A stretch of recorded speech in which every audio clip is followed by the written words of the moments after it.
বর্তমানে আমার বাসার নিচে ওকে 3তলা বিল্ডিং দেখা, ও বিল্ডিং আমার বাসা। বুঝাইনি আমি কতটা রিক্স আছি এখন। ওইল আমার বাসার সামনে প্রোগ্রাম চলে, কোনো টায়ার জ্বালে আগুন জ্বালা নিয়েছে, অবস্থা হলো ভয়াবহ অবস্থা। এবার varsity gate police, varsity gate এই সাইডে নাই আর কোনো পুলিশ। সুরমানমুখ কিছু মানুষ ছাত্রসকল আছে, আমরা অবদা গেটেও আছে কিছু ছাত্র, আর সব ছাত্রসকল আমার বাসার নিচে। ওদের 3তলা জানালা, ও জানালা হইলে আমার বাসার রুম।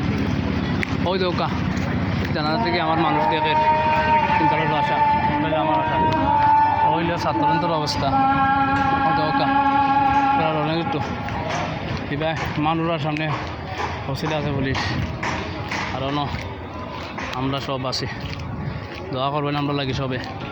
আমরা যেন আল্লাহ হেদায়েত করতাম, আমরা সতর্কভাবে থাকতাম।